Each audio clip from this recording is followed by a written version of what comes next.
Good morning, gang. Happy Thursday morning. All right, here we go. Everybody's crowing about, oh, what a great thing. The government opened. Trump signed the bill yesterday, the longest shutdown in history. The Schumer shutdown is finally over. Big flippin' deal. Okay? I'm going to go out and say this. I think you guys know me. I'm a pretty much dyed-in-the-wool conservative, right? I'm a Trump supporter, though I don't agree with everything he says. There isn't a single good policy that the Democrats have initiated in, I don't know, my entire life. So, yeah, it just stands to reason that chances are I'll vote with the GOP. Not that they are any shining star out there. There are a lot of morons in the Republican Party.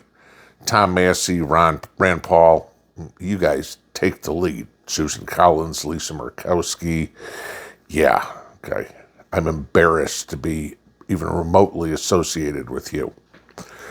But it's funny listening to everybody talk about rah, rah, rah, we're back open, look what they did. You know, yes, it is 100% certified fact that it was the Democrats who were the ones responsible for the shutdown. No question, okay? The mental midgets over there keep trying to pin it on the GOP, but that's kind of hard when the no votes were all coming from the left side of the aisle. But what did we figure out with the whole shutdown? Well, for the most part, we figured out that the majority of the federal government is useless, is not needed. Most people in this country, if they never turned on the news, if they never opened up the internet, wouldn't even have known the federal government was shut down. Sure, if you got SNAP benefits, you noticed. Sure, if you flew on a plane, you noticed. If you're a federal employee, you noticed. I'm none of those. Didn't do any of that. Don't collect SNAP. Didn't fly on a plane. Don't work for the government. I wouldn't have noticed at all. It would have been a normal month for me. And I'm going to say the majority of Americans experienced the same thing I did. The gas stations were still open. The grocery stores were still open, et cetera, et cetera, et cetera. You know, the power still came on. No problem. What does that tell me? Remind me again about those non-essential workers. Maybe we should get rid of them after all. Because if we don't need them, why do we have them? But the shutdown's over. All those non-essential workers will go back to their jobs. They will get back pay. So congratulations, you just got a 42-day vacation paid. Must be nice. Okay. 6 weeks vacation, be able to take it all at the same time. Yeah, Christmas will look nice. And granted, they got bills to get caught up on, but I'm hoping that those people that average over a 6-figure salary had something to fall back on. They'll be okay. No problem. Save money. Didn't have to pay child care for 6 weeks, right? Hey, you might actually come out ahead by the time it's all said and done. So, no, don't tell me this is a rah-rah good thing. But I will say this. This has got to be one of the worst weeks for the Trump administration ever. And the funny part is there's nobody to blame. I don't know, maybe the people that are prepping him before he does an interview, but Donald Trump himself. Because every one of the bonehead moves this week came straight out of his mouth. Whoever's prepping him for this stuff needs to be fired, because every one of these ideas, talking points, etc., etc., etc., are idiotic. Maybe it's Trump being Trump, trying to fire people up. Well, yeah, he's got a lot of people fired up. I give you some of those brilliant ideas that have been introduced this week. And mind you, we've only had 3 days this week. This is the beginning of Thursday. 50-year mortgages. I talked to you guys about that the other day. There's nothing a 50-year mortgage will do. It'll make you pay a lot more in interest, and it'll actually raise your payment. Again, as I've said over and over, all these people that are using the same mortgage rate for 30-year mortgages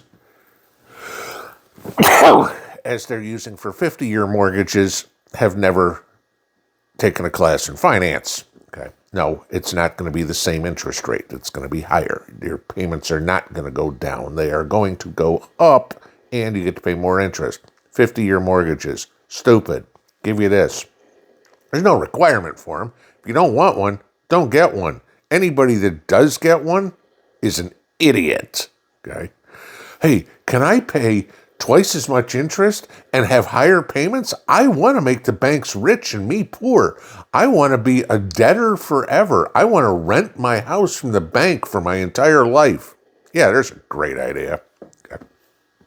Let's go into the next one. Those $2,000 stimmy checks. We talked about this one, right? Hey, let's not pay down the budget. Let's give every American $2,000 so they can go piss it away, right? So then next year, all that stuff that we bought this year with the $2,000 now costs $3,000, because those checks will contribute to inflation. Don't believe me? Look at the last stimmy checks we got and what happened to the economy, right? Even though it wasn't printing money, giving money away is not a good idea for the federal government. Paying down your debt, that's a great idea. Let's do that first. Let's go to the next one. We need to bring in 600,000 Chinese students so we can keep the universities in business. An interview said, if we don't bring in all these Chinese students, all these historically black colleges and universities will go bankrupt. I don't care if they're HBCUs. I don't care if it's Harvard. Okay. If they don't have a good product, yeah, right. Colleges, right. Maybe they should be closed. Maybe we should get more Americans coming in than we have Chinese. But no. Why do the colleges want to have Chinese students? Ever had a kid go to school? Ever see what the difference is between in-state and out-of-state tuition? Hey, the Chinese come in, they pay out-of-state tuition. Cool. More money for us, right? That's all they're concerned about. They aren't concerned about education. May I remind you that every one of those Chinese students is a spy. Every single one of them. Members of the CCP. Anything they can find out gets relayed back to China. Hey, this is what they're teaching. Hey, this is what I learned sitting in the coffee shop. Yada, yada, yada, yada, yada. Hey, this is the name of this person, the name of that person, etc., etc., etc. We're importing spies. And it's going to put colleges out of business? Maybe the colleges shouldn't have been in business at that point, right? No. Chinese want to teach the Chinese something? Let them do it in China. You wonder why we have all our technology copied, stolen, etc., etc. Gee, I wonder where it's coming from. Take a guess, right? Then let's make it even worse. And this was yesterday. Maybe it was Tuesday night. We need to bring in more H-1Bs. Again, out of Trump's mouth. Americans can't do these jobs. And he goes off to talk about a story on the battery factory, or was it North Carolina, Georgia, somewhere down the southeast here last month, where a bunch of Koreans were all illegals working in a Korean battery factory. Oh, we can't teach Americans how to, you can't just pull some guy off unemployment and tell him to go make batteries. Making batteries is complicated. That's what Trump was saying. So what are you saying? Americans have concrete for brains? I mean, Democrats, okay, yeah, I'll give you that part. But no, people can be trained quite quickly to do stuff like this. Want proof? My grandmother, during World War II, who never worked, I mean, other than maybe cleaning houses or something like this, wound up working at Westinghouse making airplanes. Gee, I don't know. What's more complicated to make, a battery or an airplane? You tell me.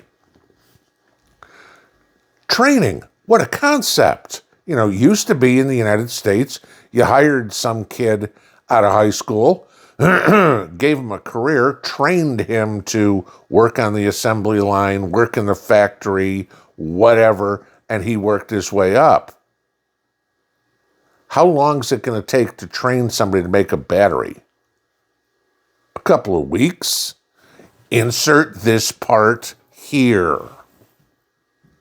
You're still going to have the engineers or whatever designing it. They're not bringing some guy off the unemployment line and say, okay, by tomorrow I want you to give me your blueprints for how to make a sodium ion battery.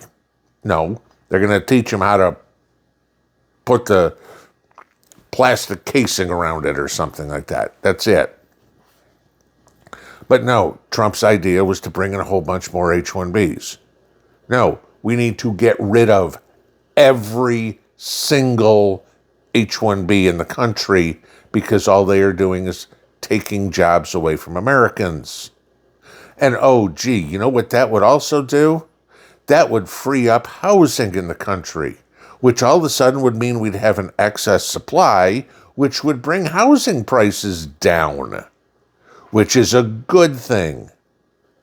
Unless, of course, you're trying to sell your house, housing prices come down is a good thing. I laugh every time I hear something, oh, the value of my house went up. Isn't that great? Are you selling? No. Oh, okay, so you're happy that your property taxes are going up. No, I don't want to see the value of my house appreciate unless I'm selling it. Other than that, keep it where it is. I'm happy, all right? It's paid for, okay? Even if it isn't, your mortgage isn't going to change by going up or going down. But your property taxes will.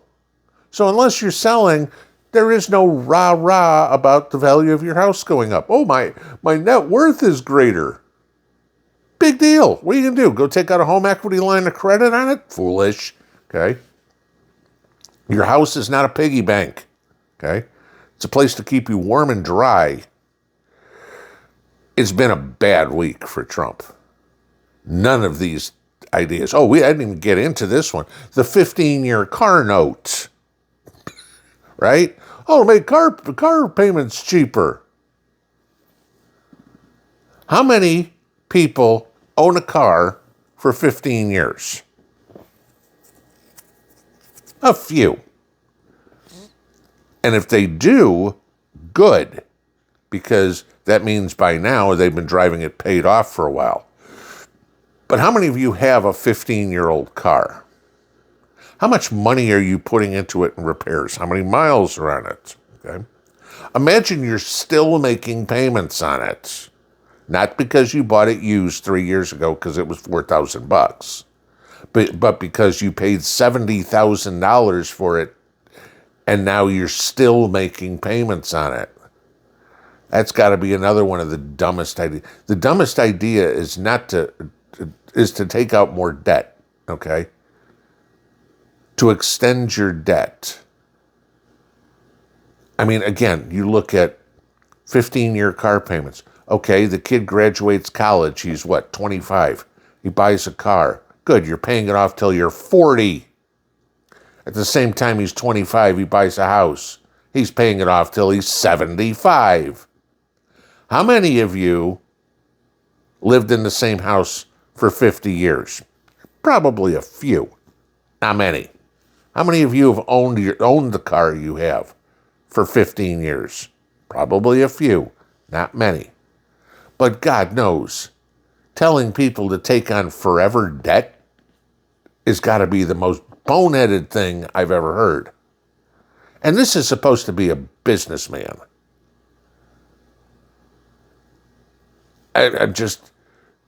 Somebody spiked his coffee this week. Whoever the analyst or the speechwriter or whoever preps him for these interviews doesn't need to be fired. They need to be shot. Pinball out.